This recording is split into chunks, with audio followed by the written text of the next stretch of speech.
Boa noite. Abram todos comigo o santo livro no Evangelho segundo o relato de Mateus, o capítulo 10. Mateus, capítulo 10.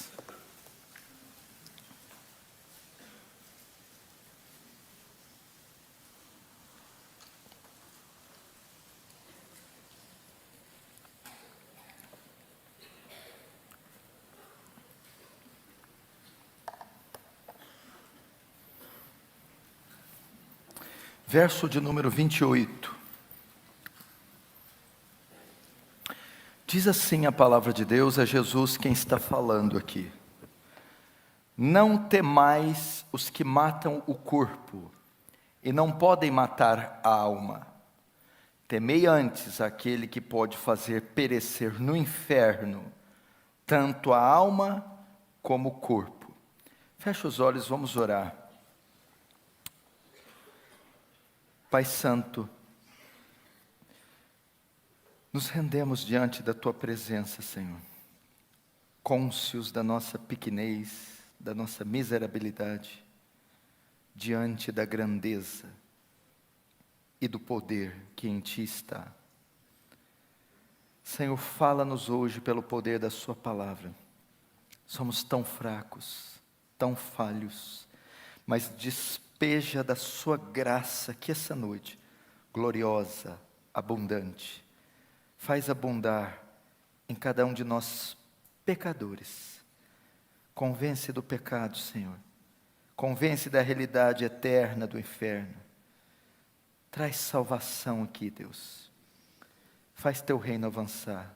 Receba a glória para si e nos conforma à imagem do seu Filho, em nome de Jesus. Amém. Presta atenção aqui. Para mim, novamente, é um prazer, uma honra e um privilégio estar aqui com vocês. Como vocês viram na divulgação, eu vou falar essa noite sobre a doutrina do inferno, a doutrina da condenação eterna. Para isso eu preciso muito da sua atenção. Preste muita atenção. Esse aspecto da soteriologia tem sido esquecido. Esse tema da soteriologia é a doutrina da salvação, do grego soteria, salvação, é a doutrina que estuda os aspectos da salvação. E dentro da soteriologia nós temos um tema, que é a doutrina do inferno. E esse aspecto da soteriologia tem sido omitido. Não é popular, não é simpático, não se é pregado sobre o inferno. Qual a última vez que você foi a um culto e ouviu uma pregação de 1 hora, 2 horas sobre o inferno? Qual a última vez que você foi a uma livraria e viu livros escritos sobre o inferno? Foi em uma conferência, um simpósio, um congresso sobre o inferno. Esse aspecto tem sido omitido, negligenciado, não tem sido pregado. Deve ser essa uma das razões do declínio da igreja. Porque o que os pastores têm apresentado é uma mensagem palatável, triunfalista. Só querem falar de vitória, bênção, prosperidade e cura, como se a Bíblia só consistisse disso. Só isso. Me dá nos nervos isso. Me dá nos nervos ensinar a igreja só uma parte. Quem te disse que a vida é feita só de vitória, só de cura? Tem alguém com a doença aqui essa noite, com a dor? Tenho certeza que tem. Tem.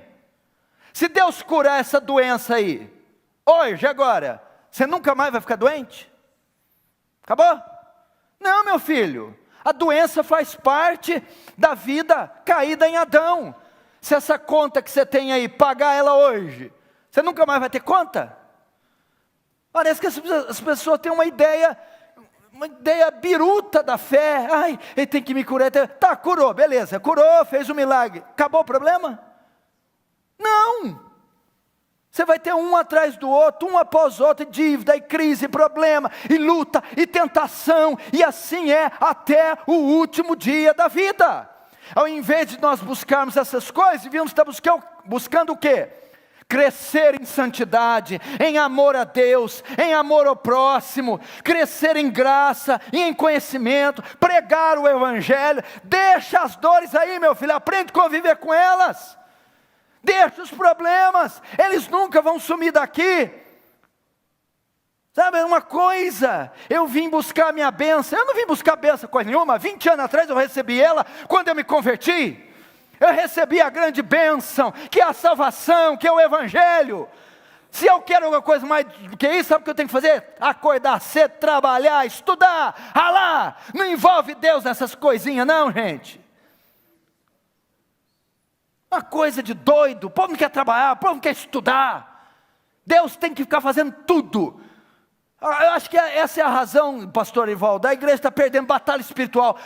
Porque os anjos, em vez de ficar defendendo a gente, está levantando multijolo, está trabalhando em concessionária para despachar carro, despachar casa, virou farmacêutico, cirurgião, o anjo está fazendo tudo. Menos cuidar da vida espiritual dos outros. Mas porque a demanda é tão grande. Você quer comprar uma casa, meu filho? Comece a economizar, meu querido. Você quer deixar de ficar doente? Para de comer torresmo, para de beber. Gente do céu, a igreja virou o quê? Virou o Mercadão de São Paulo. Virou a zona cerealista. Virou, sabe Deus o que é 25 de março. Não, gente, tenha dó. Vamos entrar nesse lugar para cultuar o grande eu sou. Vamos entrar aqui para adorar o Senhor.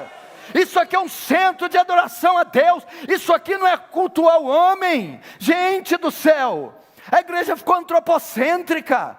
Virou uma feira livre. Não, tem um ser aqui, grande em força, forte em poder, cheio de glória. E ele veio aqui para ser adorado, para ser cultuado.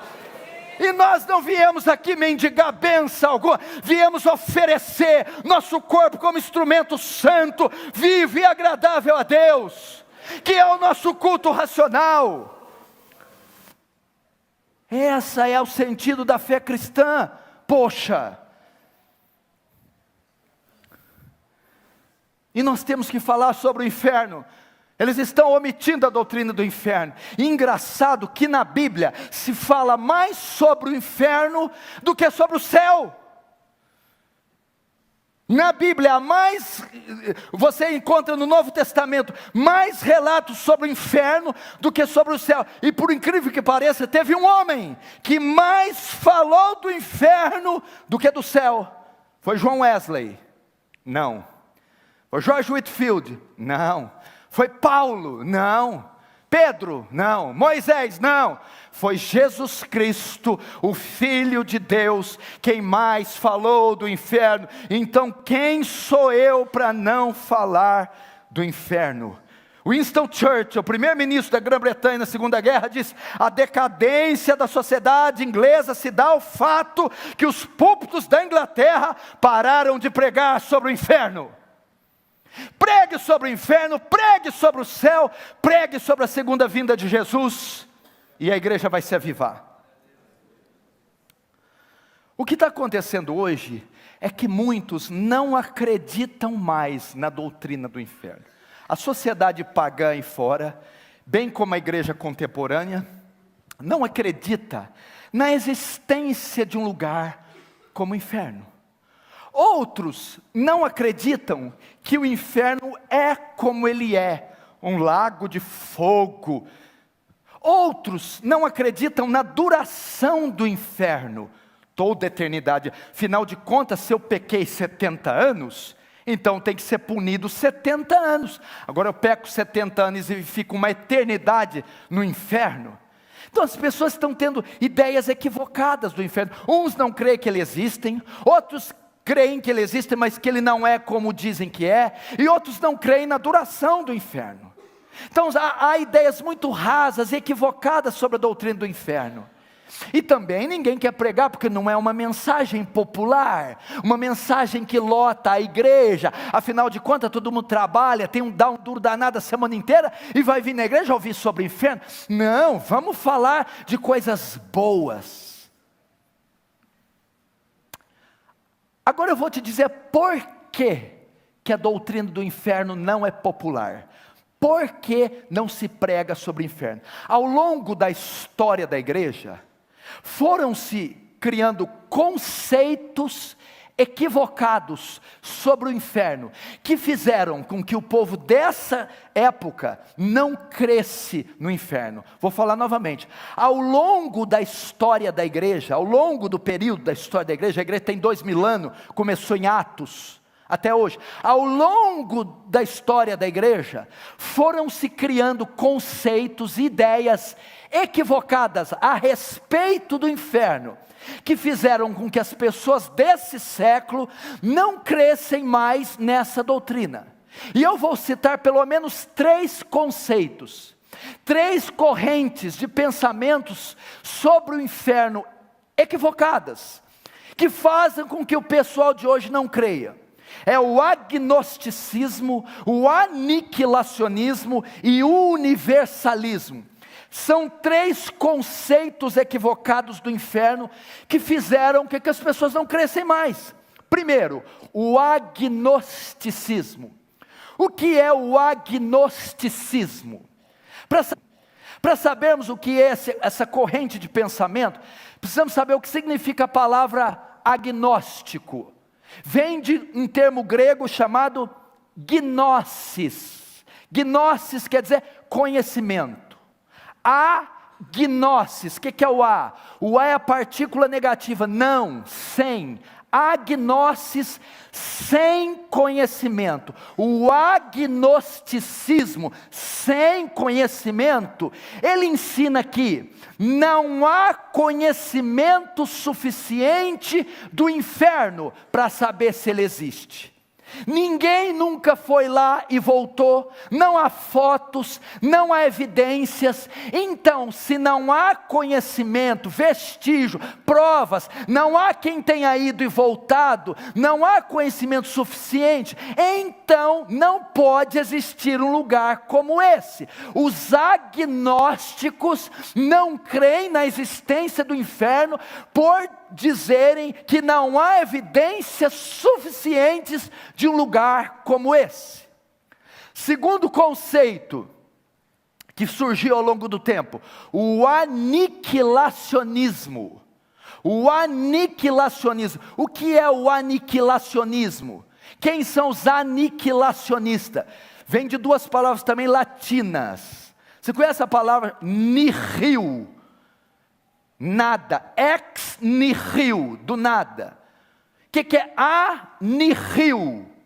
A partícula negativa sem, nada. Aniquilar, aniquilar, sem, nihil, nada. Reduzir a nada. O aniquilacionismo entende o quê? Que o homem, se ele crê em Jesus, ele vai para o céu. Se ele é pecador e ímpio, não vai para o inferno, não existe o inferno. Ele será aniquilado, reduzido a nada. Significa que o pecador que morre sem Jesus, o corpo e a alma é destruído, deixa de existir, é aniquilado, reduzido a nada. Existem aniquilacionistas hoje? Sim, as testemunhas de Jeová são aniquilacionistas. Elas creem que um pequeno grupo vai para o céu, 144 mil, a seita tem 3 milhões, vão disputar no tapa quem é que sobe, não sei como é que faz. Exegese pobre de 144 mil, que coisa mais pobre. Talvez é porque quando fizeram exegese, a seita tinha 1.000, 1.200, então cabia gente, mas eles não sabiam que ia crescer tanto. Os aniquilacionistas creem nisso. Existem aniquilacionistas? Sim, as testemunhas de Jeová. Existem agnósticos hoje? Sim, os ateus. Muitos ateus são agnósticos. E há uma terceira corrente de pensamento equivocado sobre o inferno. Essa é que está na moda. Está assim de crente que crê. Os universalistas. O universalismo vem da palavra kata e holos. Quer dizer junto e todos. Todos juntos. O que o universalismo ensina? Que no final dos tempos, quando Deus redimir a terra e dar ela totalmente ao governo de Cristo, todos serão salvos, todos, os crentes e os descrentes, os justos e os ímpios, todo mundo vai para o céu. O universalismo chega a dizer o absurdo que no final dos tempos, até o diabo será salvo. Deus vai abrir o inferno e sai, capetada, vai todo mundo para o céu. O universalismo crê nisso, que os santos, justos e os injustos vão ser salvos. Quem estudou, não estudou para a prova, no final todo mundo vai passar de ano. É o sonho de qualquer brasileiro estudante. Por quê? E por incrível que pareça, um dos maiores exegetas do século XX, John Stott, era universalista, por causa de Atos 3,19 e Efésios 1,9, segundo o seu beneplácito que propuseram em Cristo, de fazer convergir nele, na dispensação da plenitude dos tempos, todas as coisas, tanto nos céus e na terra. O Atos 3,19 e 21 diz que o qual convém que o céu contenha, até os tempos da restauração, de tudo, dos quais falou Deus pela boca dos seus profetas. Por causa de um termo grego aqui, apocatástase, a restauração de todas essas coisas. Alguns exegetas, alguns teólogos entendem que este verbo grego significa que no final, Deus vai restaurar tudo através de Jesus e vai salvar todo mundo. Então vai entrar no céu toda a raça humana, desde Adão, todos receberão perdão, quem crê, quem não crê, o justo, o ímpio, até Satanás. Por incrível que pareça, na igreja de Cristo, se é que podemos chamar de igreja de Cristo, está assim de universalistas. Agora, existe um quarto conceito, é o conceito bíblico, a visão bíblica do inferno. Existe sim um lugar de sofrimento consciente da alma e eterno, chamado inferno. Existe um lugar de sofrimento consciente da alma e eterno, chamado inferno. Esse é o conceito bíblico. A doutrina do inferno não é exposta e ensinada claramente no Antigo Testamento. É no Novo Testamento que vamos ter ideias mais claras sobre o inferno. Paulo em suas cartas faz menção da doutrina do inferno. João fala em Apocalipse da doutrina do inferno. Mas é Cristo quem propicia o mais amplo ensino sobre o inferno. Em Mateus 5,22 ele diz do fogo do inferno. Mateus 5, 29 e 30 diz que a punição será mais severa no inferno do que perder um membro do corpo. Mateus 7, 19 diz que a árvore que não produz fruto será lançada no inferno. Mateus 8, 12 diz que serão lançados nas trevas exteriores. Mateus 13, 40, 50, a parábola do joio diz que no final serão lançados no inferno. Marcos 2, 42, 48...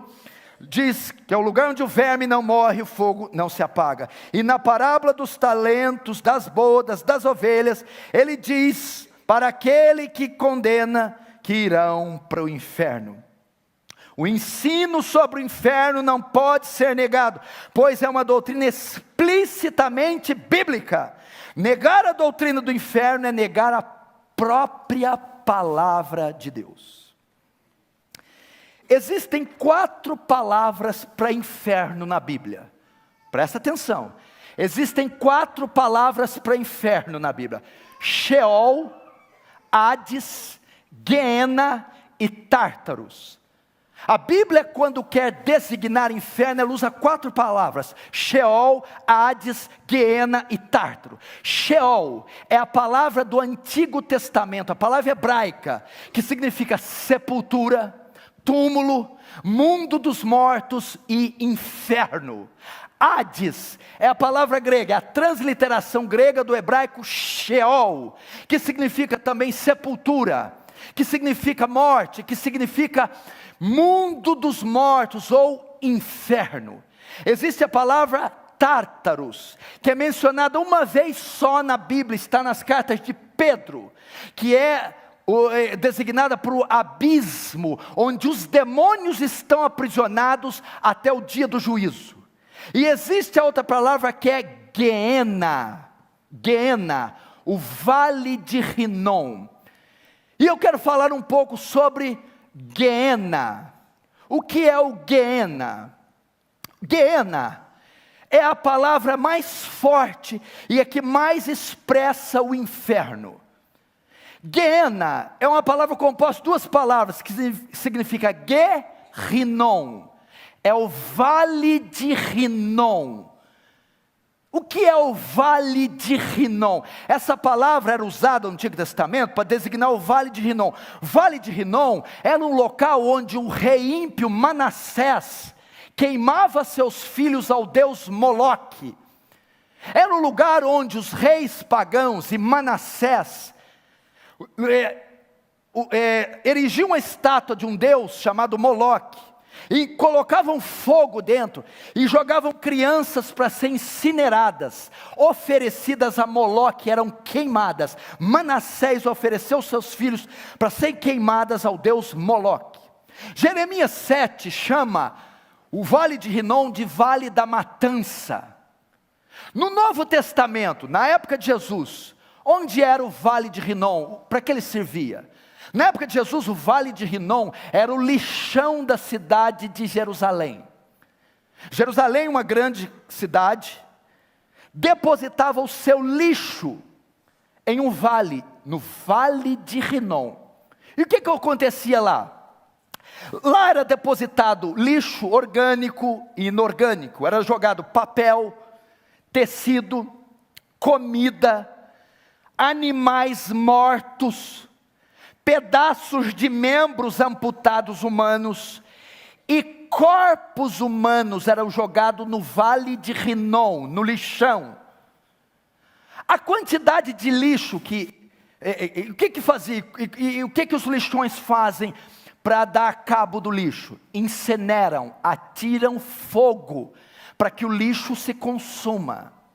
A quantidade de lixo que o vale de Rinom, o lixão de Jerusalém, recebia, era tão grande, que o fogo nunca apagava, sempre estava recebendo lixo, de modo que o fogo estava constantemente pegando.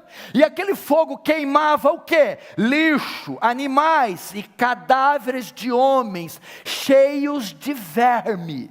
Por isso Jesus vai dizer, onde o fogo não apaga, a ferida não cicatriza e o verme não morre. Quando Jesus quis expressar para os judeus o que é o inferno, ele diz, olhe para o vale de Rinom. O inferno é como ele, onde o fogo não apaga, onde o verme não morre, a ferida não cicatriza, e corpos queimarão constantemente. Isso é o inferno, o lugar onde o lixo da humanidade será colocado. Vocês entenderam? Agora vamos entender. Quem morre hoje, vai para onde? Quem morre hoje com Jesus, o crente, se morrer hoje, vai para onde? O corpo vai para a sepultura, a alma vai para o céu. Não existe doutrina do sono da alma, ninguém fica dormindo no túmulo. Essa ideia de dormir, de sono da alma, vem da interpretação errada da carta de Paulo aos Tessalonicenses. Irmãos, não quero que sejais ignorantes a respeito dos que dormem. Quando Paulo fala dormem, ele está usando um eufemismo, O que é um eufemismo? É usar uma palavra mais leve no lugar de uma palavra grave, para não ofender. Por exemplo, quando alguém da sua família morre, ninguém liga lá, seu pai morreu. É muito forte falar, seu pai partiu. É um eufemismo, seu pai faleceu. Você usa uma palavra mais leve no lugar de uma palavra grave. Então Paulo, para consolar os tessalônicos que estavam sensíveis, diz: não sejais ignorantes a respeito daqueles que dormem, daqueles que estão mortos, que morreram. Então não tem ninguém dormindo. Quem morre hoje com Cristo vai para o céu. Qual a base bíblica? A passagem da crucificação, quando o ladrão diz para Jesus: mestre, lembra-te de mim quando entrar no teu reino. Jesus diz: em verdade, verdade te digo, hoje mesmo estará comigo no paraíso. O ladrão, quando morreu na cruz, o corpo foi para onde? Para o túmulo. A alma para o céu, para o seio de Abraão, para o paraíso, para uma bem-aventurança celeste. Jesus, quando morreu, o corpo foi para onde? Para a sepultura, que José de Arimateia comprou. E a alma? Para o paraíso. O ímpio, sem Jesus, quando ele morre, para onde ele vai? O corpo do ímpio vai para a sepultura. E a alma? Vai para o Hades. Hades. O que é o Hades?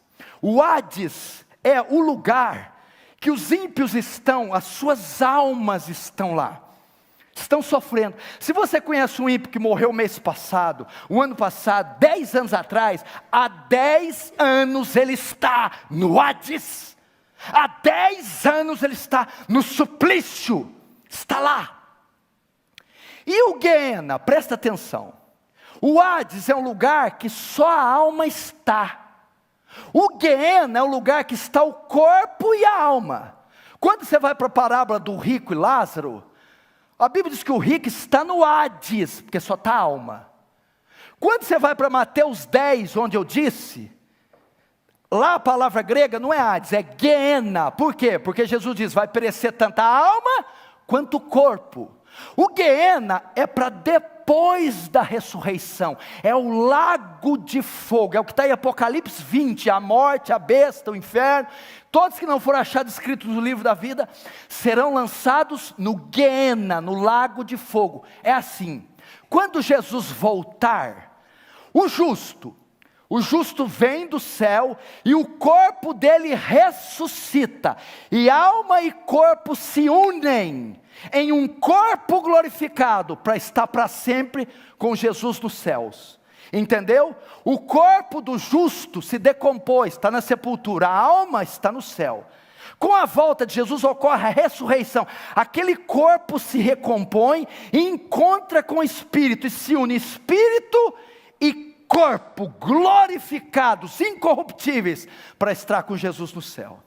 O ímpio, quando Jesus voltar, a ressurreição do ímpio, o corpo se refaz,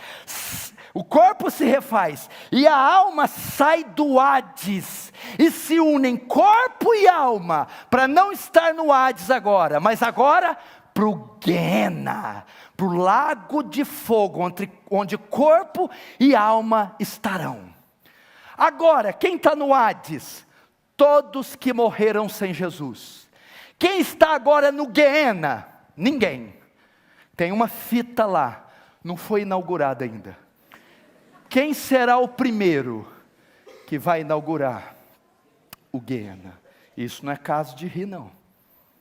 Quem será o primeiro a cortar a fita para entrar no Guiena? Na volta de Jesus, o corpo ressuscita, a alma sai do Hades para estar no lago de fogo. Por que Jesus deu a ideia do vale de Rinom, do lixão? Que a ferida não cicatriza, o verme não morre, o fogo não se acaba.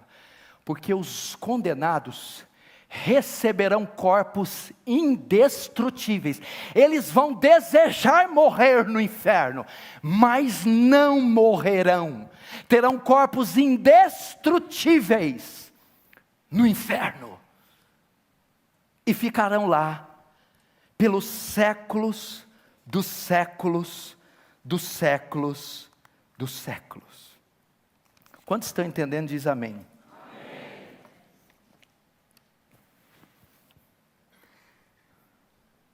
Essa é a doutrina do inferno. Agora, vamos ver algumas características do inferno. Como é esse lugar? Tem gente que fala que o inferno é aqui. Inferno bom com boate, com escola gelada. Inferno, como é esse lugar? Vamos ver algumas características que a Bíblia traz. Abre comigo em Lucas capítulo 16.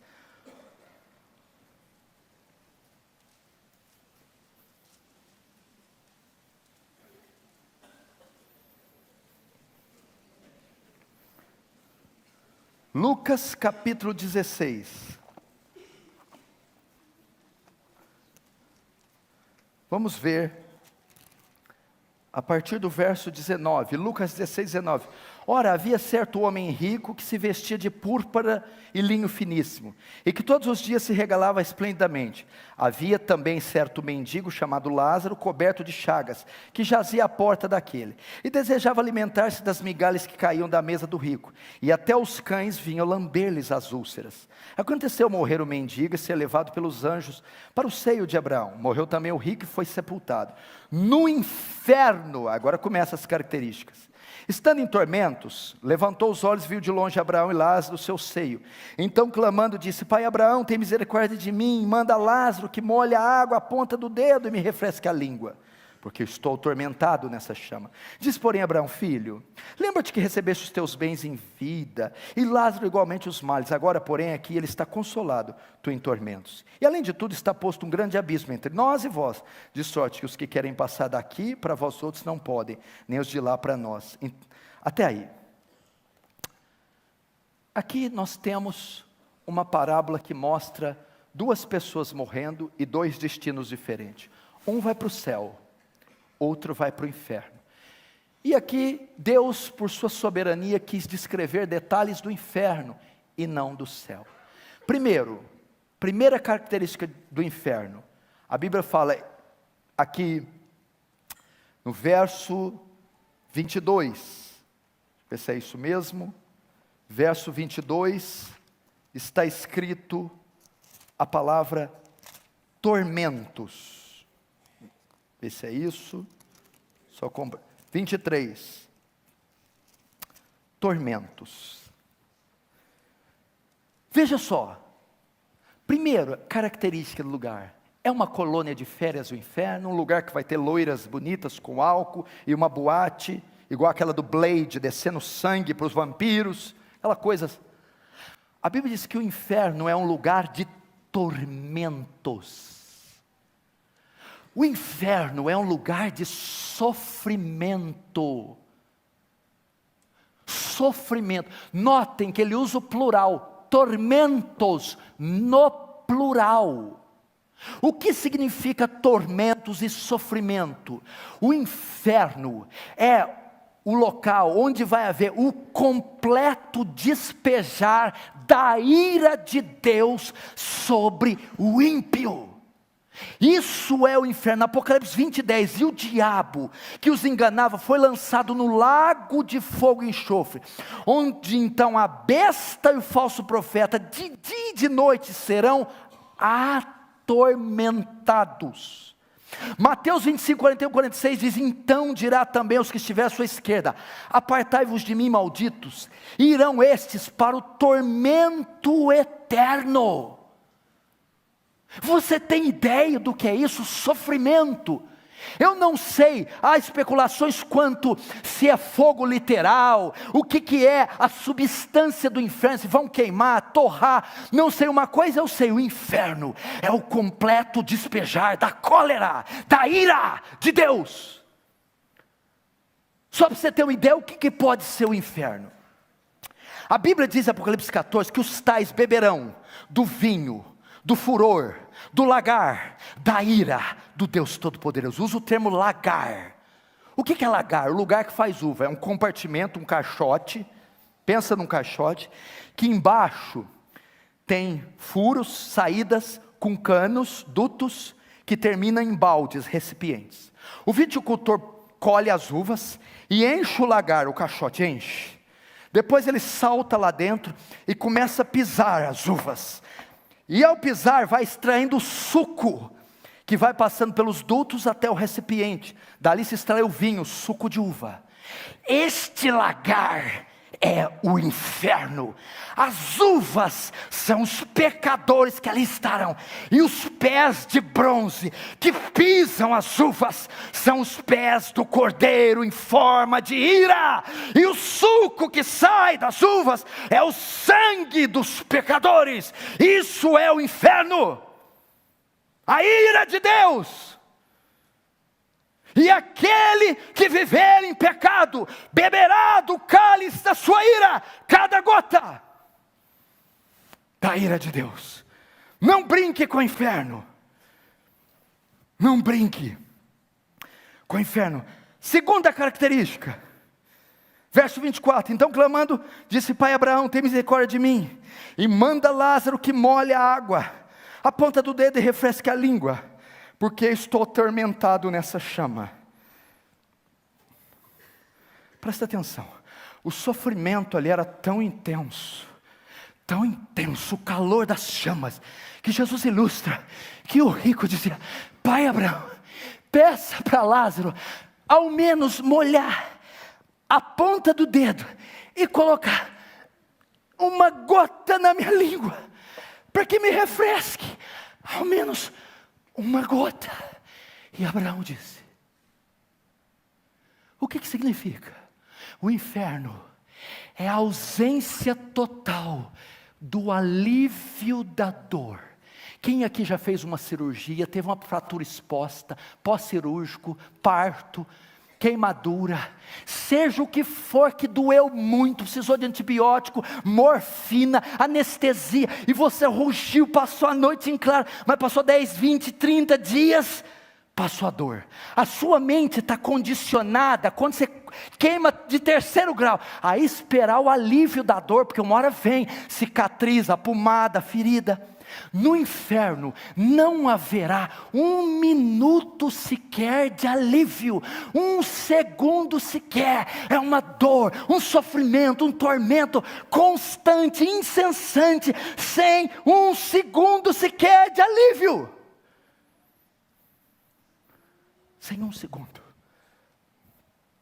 Terceira característica do inferno, para mim uma das piores.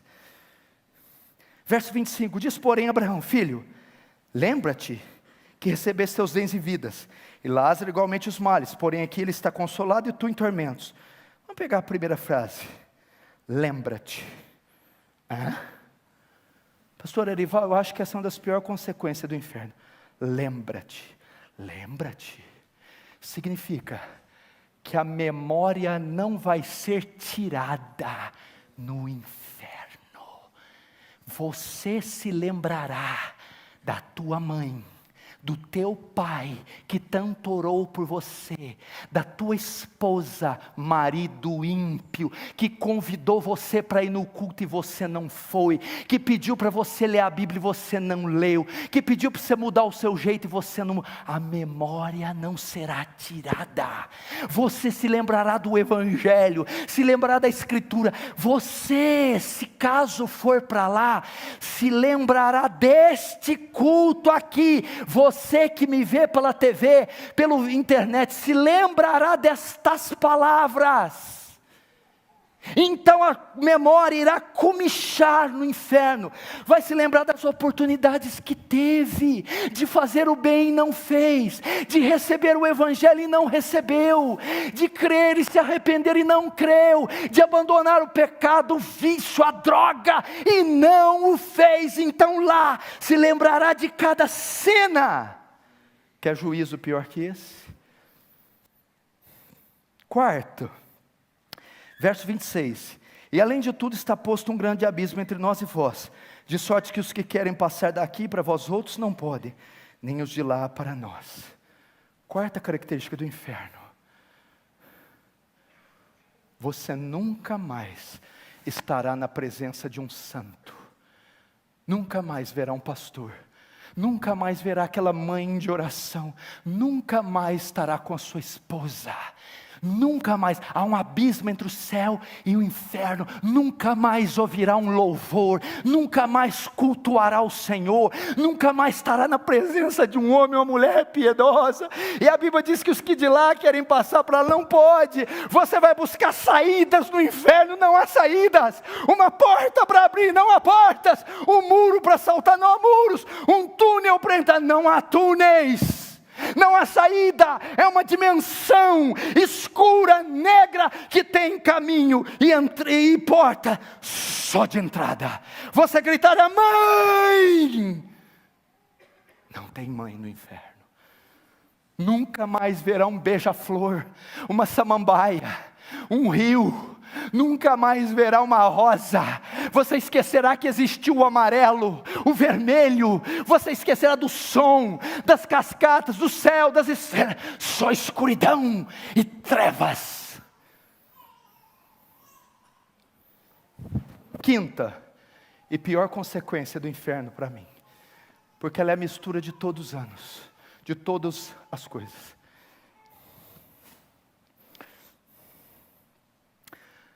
A duração do inferno. Quanto tempo que é a memória, a ausência do alívio, tormentos no plural? Quanto tempo vai ser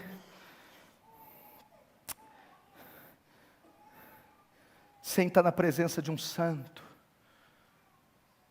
Eternamente, pelos séculos dos séculos, dos séculos, dos séculos, dos séculos, dos séculos, dos séculos, de eternidade em eternidade, em eternidade, infinito, para todo sempre. Um dia um pastor me ilustrou o que é eternidade, para ter uma ideia, que nós não vamos ter ideia. Ele disse: imagina o monte mais alto do mundo rochoso, o K2 ou o Everest. O K2 são milhões de litros cúbicos de rocha vulcânica. Suponhamos que venha um beija-flor de 1000 e 1000 anos e dê 3 bicadas no Everest, no K2. Vem e dá 3 bicadas. Depois de 1000 anos ele volta e dá mais 3. Até ele consumir o monte inteiro. Quando acabar, coloca outro. Uma ideia de eternidade. Essa é uma ideia de eternidade.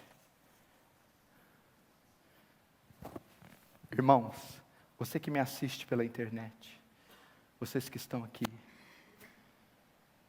que relevância você tem dado a isso? Você está preocupado com o quê? Se o financiamento vai ser aprovado? Se vai dar certo o noivado, o casamento? Você está preocupado com a saúde do corpo? Ou o passeio que vai dar? A viagem para Paris, Nova York, Londres?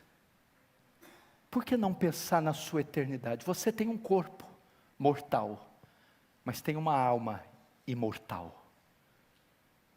Você sabe onde vai passar os últimos 20 anos, mas sabe onde vai passar a eternidade? Eu vou falar uma coisa aqui, mas não fica bravo comigo não.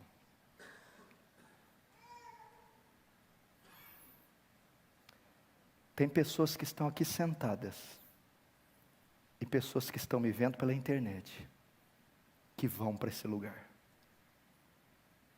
Eu falo isso com dor no coração. Que vão pecar ainda essa noite, e vão viver como se nada que foi dito aqui fosse dito. E eu não vou poder fazer nada. Tem pessoas aqui que estão escondendo pecados hediondos. Deus sabe o que você fez hoje, ontem, mês passado. Deus sabe o que você tem pensado, aonde essa mão sua andou, esses olhos, seu coração. Eu não estou nem um pouco preocupado com o teu corpo, com o teu casamento, com o teu carro, com as tuas doenças. O que tirou o meu sono foi aonde você vai passar a sua eternidade. Deixa essas migalhas de lado, rapaz. Para de brigar por causa dessas coisas estúpidas, mulher. Para de ir atrás de sonho, fantasia e vento. Esse mundo é pó. é como a erva, vai passar. Daqui um dia você vai estar tão enrugado, tão velho, que teu filho vai precisar dar banho em você. E todos esses sonhos idiotas, você vai ver que foram ilusão. E o que vai valer é só o que você fez para Cristo.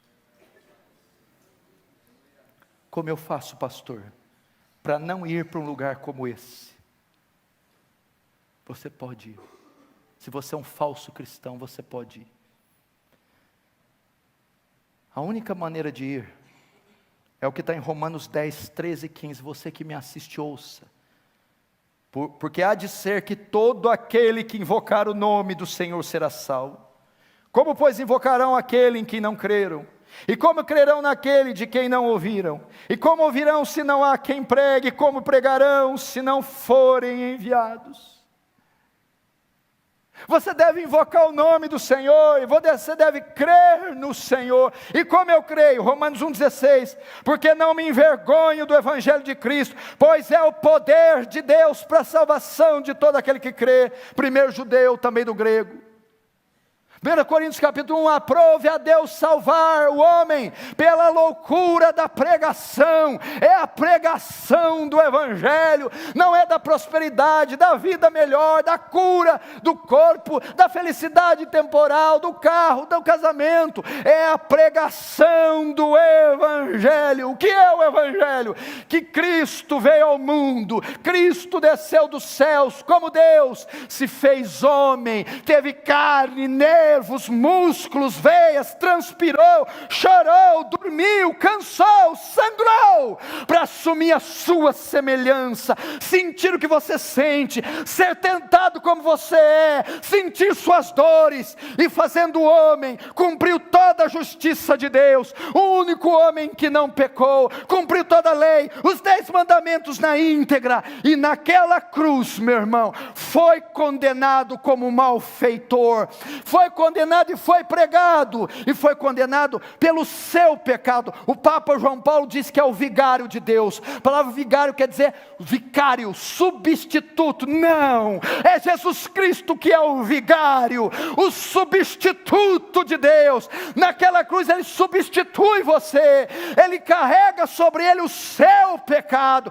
mentiras, seus vícios, seus adultérios, o ódio, a inveja, a ignorância, o rancor, o ressentimento. Leva eles no seu corpo, e levando eles, ele é sentenciado, e ele é julgado culpado pelo meu pecado, culpado pelo seu pecado, culpado pelo nosso pecado, e por ser culpado, ele tem que pagar, ele paga. Como ele paga? Deus precisa satisfazer a justiça dele, Deus precisa punir o pecado. Como Jesus levou o pecado sobre ele, para não punir a gente, Deus pune o próprio filho, e o mata, e o esmaga. Aprove a Deus moê-lo, fazendo enfermar.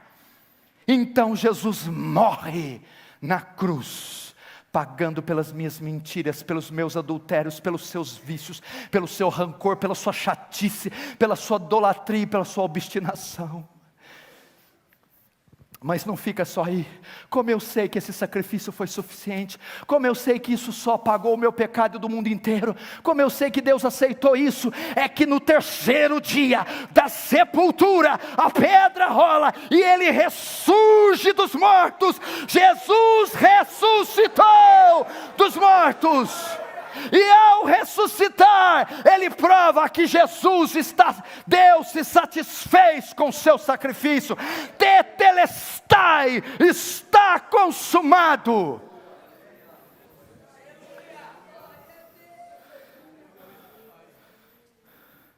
Essa é a única maneira de ser salvo.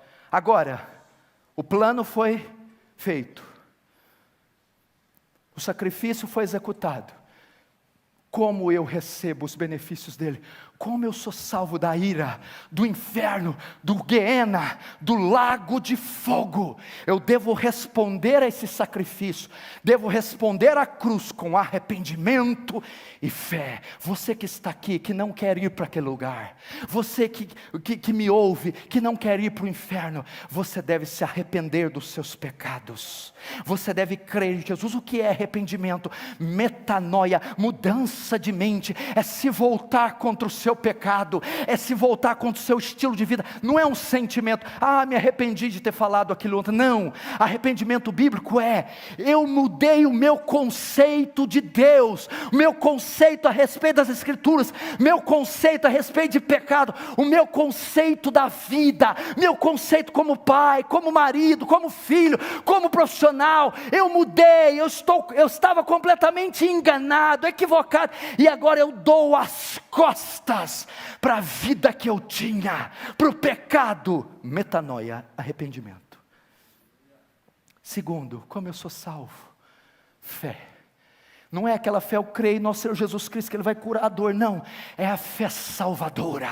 O que é a fé? Confiança, é olhar para Deus e a sua santidade, olhar para Deus e a sua lei, a sua justiça, dizer: eu nunca vou cumprir a lei, eu nunca vou atender as perspectivas da justiça de Deus, tudo que eu mereço é o inferno, minhas obras, vela, procissão, missa, meus sacrifícios, obras, de nada servem, tudo que eu mereço é o inferno. Mas eu lanço a minha confiança de salvação, lanço a minha esperança na cruz, no mérito de Cristo, na pessoa de Cristo. Eu não irei para o céu por causa de mim, eu irei por causa dele. Não irei pelas minhas obras, irei pelas deles. Não irei pela minha bondade, mas irei pela bondade dele, e nele eu descanso, na cruz eu descanso, no sacrifício eu descanso.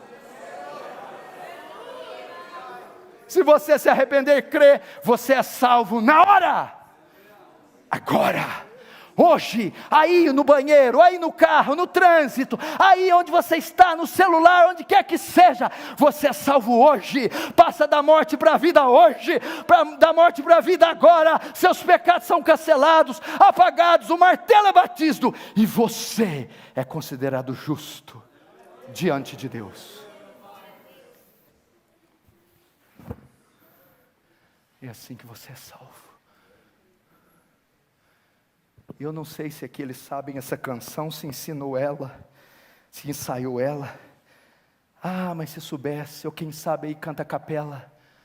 Manso e suave Jesus.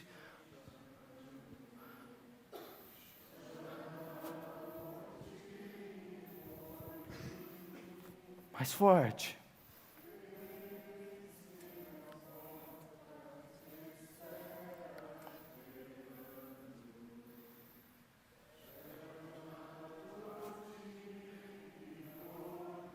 Todo mundo, vem já.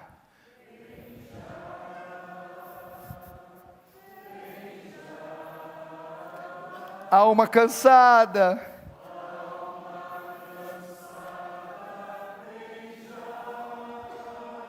Mais uma vez, vem já.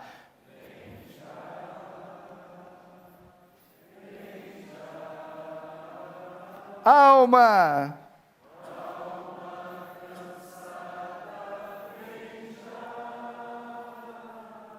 Vem, pecador, vem para Jesus, suave.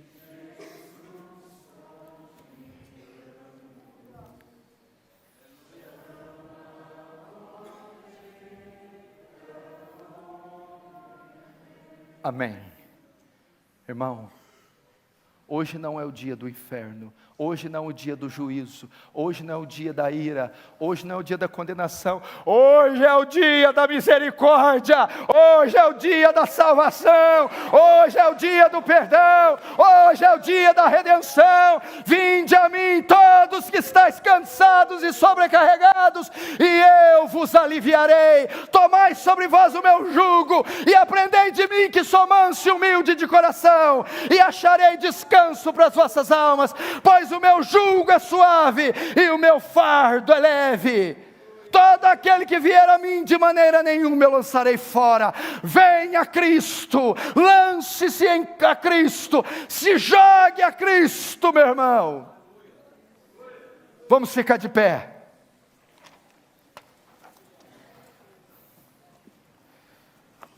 O louvor, o pessoal pode vir, pode fazer um solinho.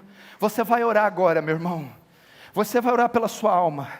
Se você tem certeza da salvação, vai orar para aqueles que você ama e dizer: Deus, eu não quero que o meu pai, minha mãe, minha filha, meus amigos vão para o Guiena, vão para o Hades, vão para esse lugar. Salva-os, salva-os, salva-os. Se você não tem certeza, vai dizer: Senhor, hoje eu tive convicção do meu pecado. Salva-me, salva-me, salva-me, perdoa-me. Ore, meu irmão, ore de verdade, soluce, ajoelhe, chora, mas não vá daqui sem ter certeza da sua salvação.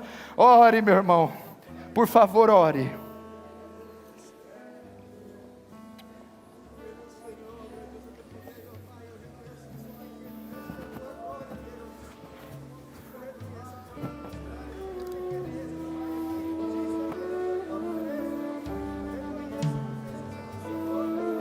O Espírito Santo convence, o Espírito Santo salva, o Espírito Santo.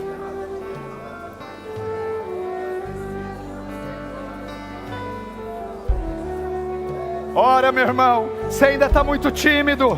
Ora, agora não é hora de ter vergonha, agora não é hora de ser tímido. Ora, é vida ou morte, é céu, inferno. Ore, ore nesse local. Minha casa será chamada casa de oração. Oh Deus, aviva essa obra, Deus. Aviva essa igreja, Deus. Aviva-nos.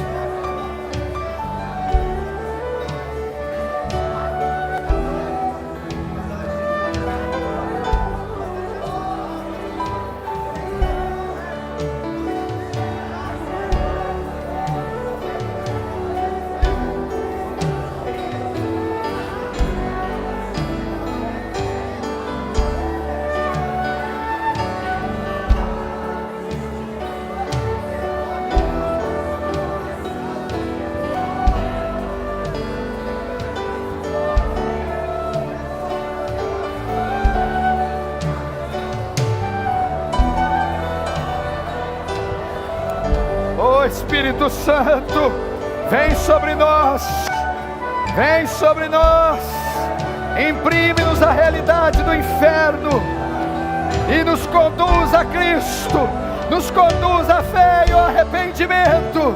Salva São Paulo, salva, Senhor, esse país, salva, Senhor.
Irmão, olhe para cá agora. Olhe para cá.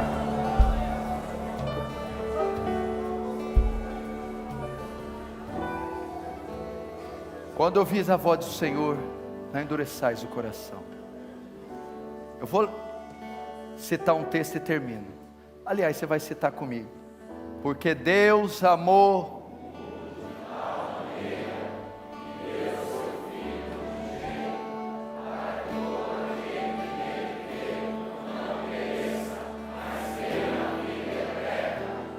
Amém?